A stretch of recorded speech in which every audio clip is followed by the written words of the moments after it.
Bonjour chers frères et sœurs. Aujourd'hui, je vais vous exhorter une parole qui m'a été mise à cœur par le Seigneur.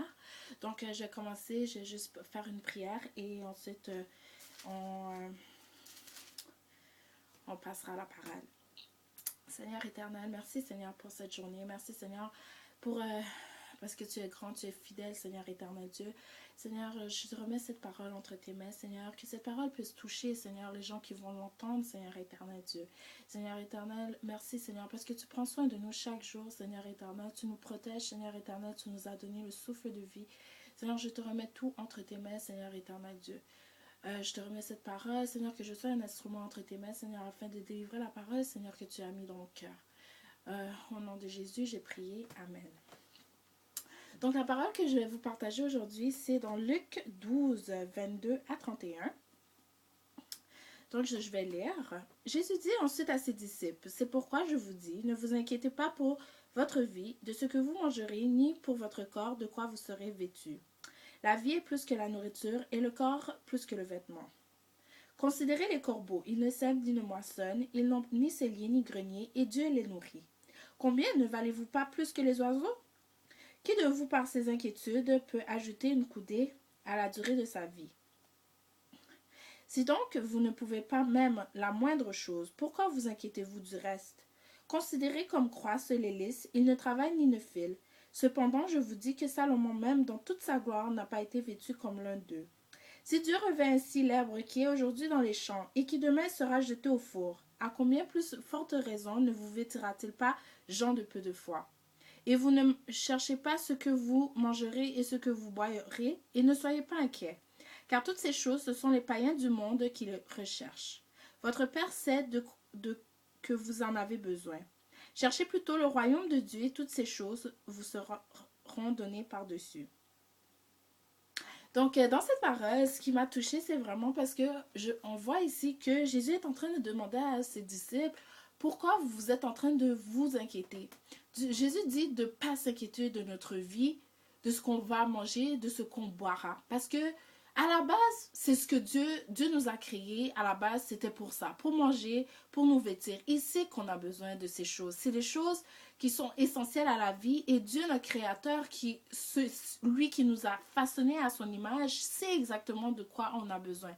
Souvent, dans notre société, maintenant, on s'inquiète vraiment pour toutes sortes de choses. On s'inquiète à savoir est-ce que demain, est-ce que je vais pouvoir payer ma facture? Est-ce que demain, je pourrai avoir ma maison? Est-ce que demain, est-ce que mon enfant va pouvoir réussir à l'école ou quoi que ce soit? Mais on s'inquiète tellement de choses que souvent, on oublie qu'on a un Dieu si grand, un Dieu si puissant, un Dieu qui est notre créateur et qui nous a créés à son image, qui connaît ce qu'on a besoin.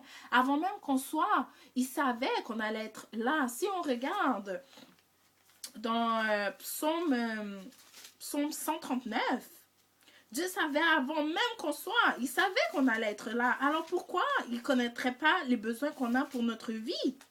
Si on regarde en 139, 139 versets 15 et 16, on voit, hein, mon corps n'était point caché devant toi. Lorsque j'ai été fait d'un lieu secret tissé dans la profondeur de la terre. Quand je n'étais qu'une masse informe, tes yeux me voyaient. Et sur ton livre étaient inscrits tous les jours qui m'étaient destinés. Dans son livre étaient inscrits tous les jours qui étaient destinés à notre vie. Donc Dieu sait exactement chaque jour de ta vie. Dieu connaît. Dieu sait demain ce qui va être. Dieu sait à l'avance. Donc pourquoi pas se confier à lui et lui remettre nos vies entre ses mains? C'est comme dans Psaume 23, lorsqu'on voit ici, on dit que l'Éternel est mon berger, je ne manquerai de rien. Donc l'Éternel Dieu est comme un berger à nos yeux. Parce qu'on est ses enfants. Qu'est-ce qu'un berger? Un berger, c'est quelqu'un qui prend soin de ses brebis, qui va s'assurer de leur sécurité, de leur confort, s'assurer qu'ils ont toujours de la nourriture, s'assurer qu'ils ne sont pas en danger. Donc, Dieu est comparé à un berger. Donc, ce qui veut dire que nous sommes comme des brebis aux yeux de Dieu. Nous sommes des personnes qui doivent prendre soin de savoir, ah oui, demain, mon enfant a besoin de manger. Demain, j'ai besoin de protéger mon enfant pour pas qu'il y ait de danger autour de lui.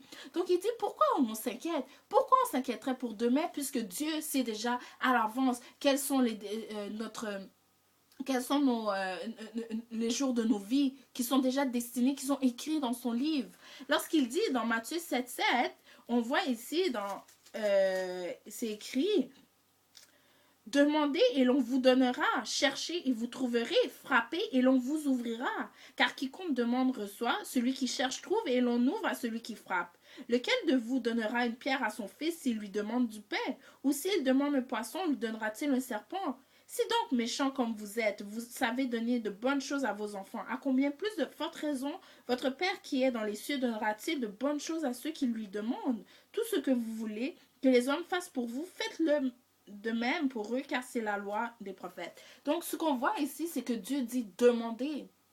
Demandez à Dieu ce que vous voulez qu'il fasse pour vous, pour votre vie. Parce qu'il n'y a personne de nous, aucun de nous avons le contrôle sur notre vie. Le souffle de vie que Dieu nous a donné, c'est lui seul qui a le contrôle. La minute suivante, on ne peut pas savoir ce qui va arriver.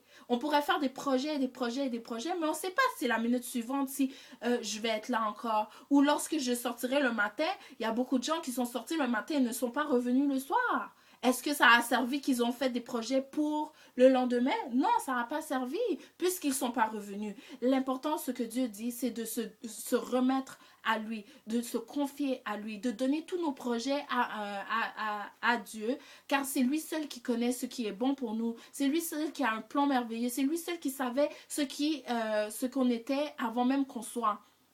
Dieu nous connaît. Ici, dans Psaume 37, on voit ici que dans Psaume 37, il dit, confie-toi, recommande ton sort, le sort de votre vie à l'Éternel. Mets en lui ta confiance et il agira. Donc, il faut remettre notre sort, le sort de notre vie. Donc, ce qu'on vit chaque jour, il faut le remettre entre les mains de Dieu. Car comme les animaux, lorsqu'ils nous comparent aux oiseaux, quand ils disent que les corbeaux ne sèment ni ne moissonnent, mais malgré ça, ils sont nourris. C'est exactement parce que chaque jour, les oiseaux, malgré qu'ils ne sèment ni ne moissonnent, ils plantent pas des graines, les oiseaux. Ils mettent pas, chaque jour, ils vont pas commencer à aller labourer la tête pour avoir de la nourriture. Même les animaux sauvages, si on regarde la nature sauvage, ils vont pas aller planter comme nous, on peut faire, planter quoi que ce soit de la nourriture. Non, mais malgré ça, ils sont nourris chaque jour. Le lendemain, Dieu leur pourvoit la nourriture pour eux, pourvoit qu'ils aient quelque chose sous la dent. Donc, à combien plus forte raison que Dieu prendra soin de nous pendant que nous sommes à l'image de Dieu. Nous sommes ses enfants, nous sommes ses brebis. Dieu veut prendre soin de nous. Il nous connaissait, il a un plan merveilleux pour nos vies. Il veut seulement qu'on cherche son royaume en premier, qu'on veuille le connaître réellement, qu'on cherche ce que Dieu veut, chercher sa volonté, ce que Dieu demande, c'est tout simplement de faire sa volonté, de mettre notre vie entre ses mains. Comme ça, à la fin, toutes les autres choses, les choses qu'on cherche toutes les autres choses vont venir par-dessus et ça va être automatique. Parce que Dieu sait, avant même qu'on nous demandons, Dieu sait exactement ce qu'on a besoin. Donc, je vous exhorte à méditer sur cette parole, à savoir que en réalité, on a un Dieu, un créateur, notre Dieu créateur qui nous a créés, nous seuls, qui nous a façonnés à son image, le Dieu grand et puissant, qui nous aime d'un amour inconditionnel.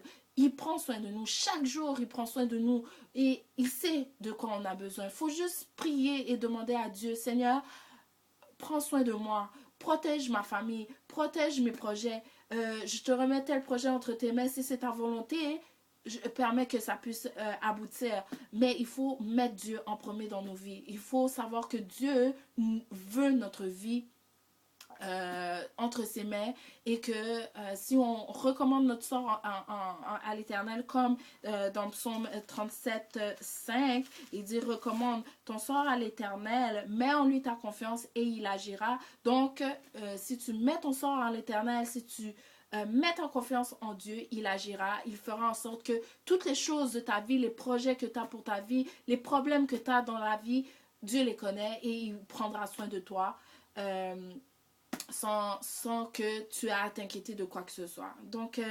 je vous remets cette parole, j'espère que ça vous a quand même encouragé et que Dieu bénisse sa parole. Merci.